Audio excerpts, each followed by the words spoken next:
North Korea has been under international sanctions for nearly a decade, and it's taken a toll on the country's economy. But the government's decision in 2003 to allow limited free enterprise has injected much-needed investment into its capital, Pyongyang. Tall, modern buildings are beginning to dot the city's skyline, and its people can be seen in fashionable clothes and even buying tablet computers.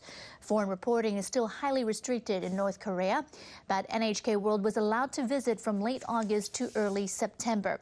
As our correspondent Hiroki Yajima reports, although wealth seems to be reaching parts of the capital, it's a different scene once you go outside.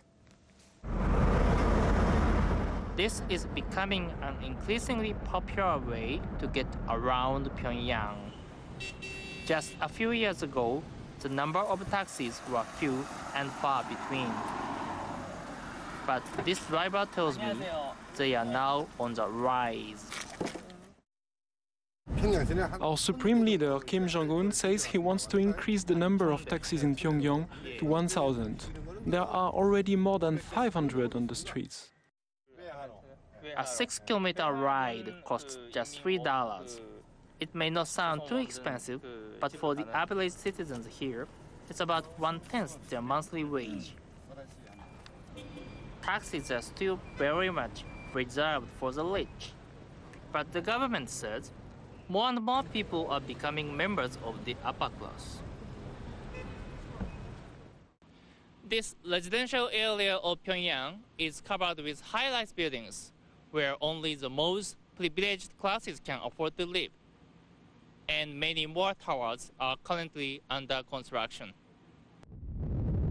The city plans to build enough condominiums to house 100,000 newly wealthy citizens. People who have made fortunes after the central government started allowing small-scale private businesses a decade ago. Most have capitalized on foreign investment, mainly from China. They can be seen buying imported goods by the bagfuls, and even buying North Korean-made tablet computers, even though one unit costs 5 times the average monthly salary. Pyongyang has changed a great deal. Our comrade Kim Jong-un's initiatives are producing fruitful results. But then there is the North Korea the government doesn't want you to see. Driving out of the capital is like going back in time. The road turns from paved to bumpy.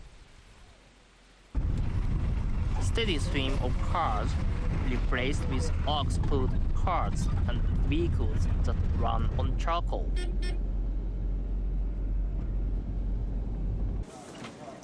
Most people still rely on bicycles to travel around.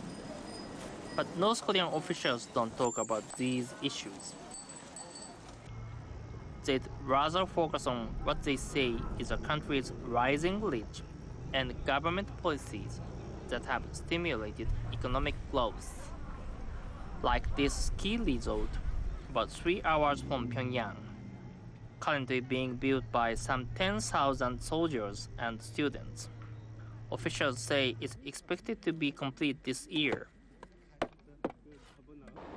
It will boast 11 ski slopes, a high-class hotel, and a heliport.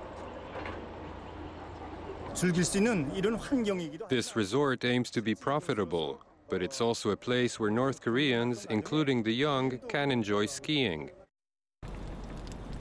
And there's this project, already complete. A suite with an ocean view at this beach resort costs $262 for a night.